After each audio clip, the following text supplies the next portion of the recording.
It all began with the painting. My mum is an artist. She has a very creative style, one that often leaves me speechless, but not always in a good way. She's into abstract art, and some of her pieces are a little unsettling. Most of the time, I can just ignore them. But this one was different. She hung it up in the hallway about a month ago.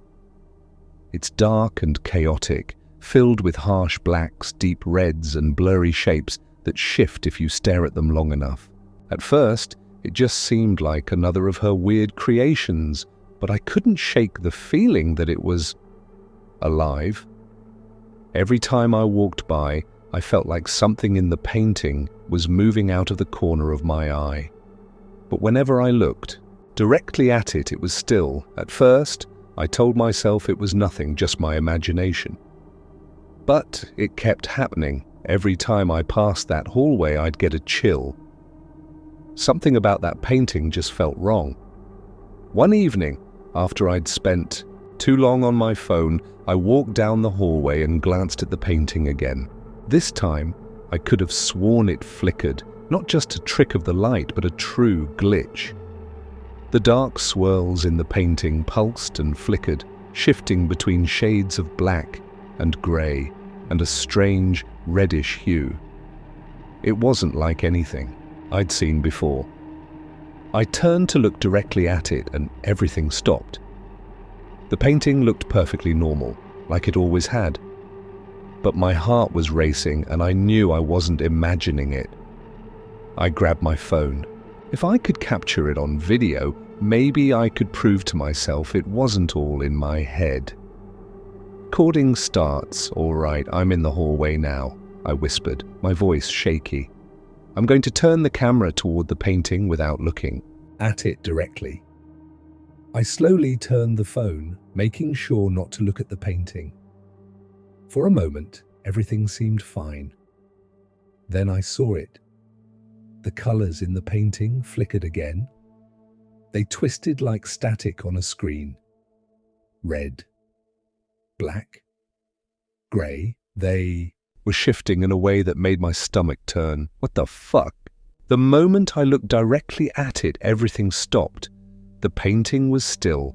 The swirling chaos was frozen in place. I bolted back to my room, hands trembling. I couldn't shake the feeling that something had just watched me, and it wasn't.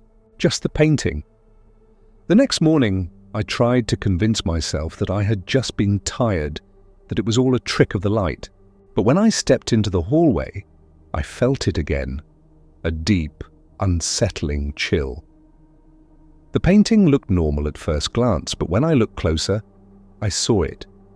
The jagged shape in the background, something dark, almost like a shadow, was closer, to the front of the canvas. It had moved. I don't know how, but it had. I backed away slowly, my heart pounding in my chest. I tried to ignore it, but the feeling of being watched didn't go away. When my mum walked by, I was too afraid to say anything. She just smiled and commented on how much she loved the painting, as usual. That night, I couldn't sleep. The memory of the painting's glitch haunted me. The whispers were getting louder too, like distant voices. I kept hearing something that sounded like growls in the hallway, but when I checked, there was nothing. Just the painting staring back at me. I couldn't ignore it anymore. I had to see if it was real. Maybe I was just imagining things. So I grabbed my phone again and slowly crept down the hallway. I turned the camera to the painting, careful not to look directly at it. The shadows seemed to stretch longer now, as though they were reaching out. And then it happened again. The shapes in the painting flickered, warping, distorting.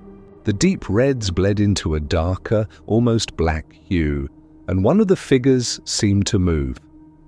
"Let me out!" I froze. I couldn't breathe. The whispers were getting louder, the growls more distinct. I turned to face the painting, but everything stopped. As soon as I did, The painting was perfectly still. My heart raced as I quickly turned around and fled back to my room, locking the door behind me. I barely slept that night. Every time I closed my eyes, I saw the painting and the way it glitched and shifted. Something was wrong with it. Something was wrong with me. But what could I do? That night, I decided to go into the hallway again. I had to know. I had to prove to myself that it was just my mind playing tricks. When I stepped into the hallway, I immediately felt it. The air was colder and heavier. I turned the camera on again, determined to get it on film. The phone flickered with static as I slowly pointed it toward the painting. The shadows were thicker, the shapes more defined. And then I saw it. The figure that had once been a vague silhouette in the background was now standing in the foreground of the canvas. It was watching me. Its eyes were hollow, dark, glowing faintly red. It knows I'm here. I dropped the phone, my heart pounding in my ears. I turned and ran, but it wasn't just the painting anymore. The hallway seemed to close in around me, the air growing thick and suffocating. The whispers were getting louder, the growls sharper. I couldn't stop myself from running, but it felt like the thing was chasing me. I was barely functioning. I hadn't slept. I couldn't eat. All I could think about was that painting, the whispers, the growls, the way the thing seemed to be. Getting closer and closer, I tried talking to my mom about it, but she just laughed it off. "It's just a painting," she said. "You're overreacting." But when I turned away from her, I saw it. The slightest glance toward the hallway, the way her face tightened when she looked at the painting. She knew. She knew something was wrong. That night, I finally decided enough was enough. I was going to get rid of it. I was going to burn it, destroy it, do whatever it took to rid myself of whatever was lurking in that painting. But when I went to the hallway, it was gone. The painting had ripped through the wall. There was a hole where it had been hanging, a gaping wound in the drywall, and the air was thick with something foul. I backed away slowly. The whispers were louder now, so close I could hear the growling. I turned around and there it was. The big figure from the painting. It was standing in the hallway, now fully out of the canvas. Its eyes were glowing red, its limbs twisted in unnatural shapes. One arm stretched out, sharp and clawed, the other bent unnaturally at the elbow. Its grin stretched wide, revealing jagged teeth. It moved toward me, and the air felt like it was closing in around me. I ran. I didn't look back. I knew it was coming.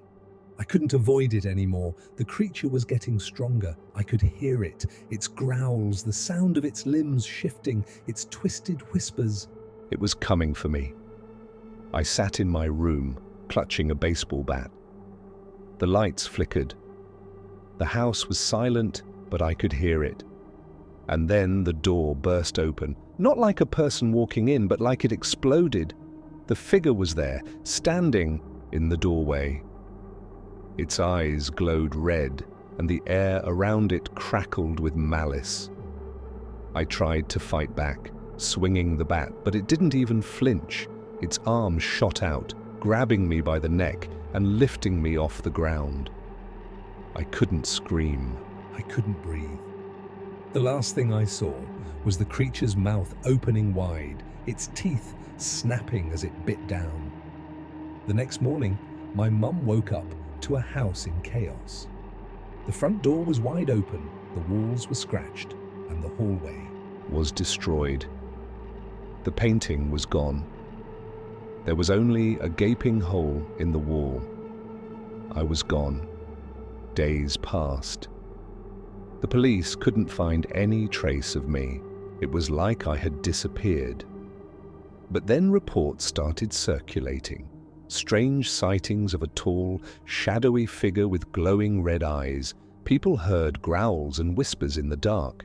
and all of them mentioned the painting. The painting was out, there now, and whatever it wasn't finished yet.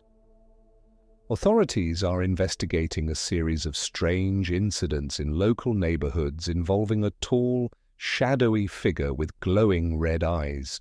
Some witnesses have claimed to see it in their backyards, while others describe hearing growls and whispers coming from paintings.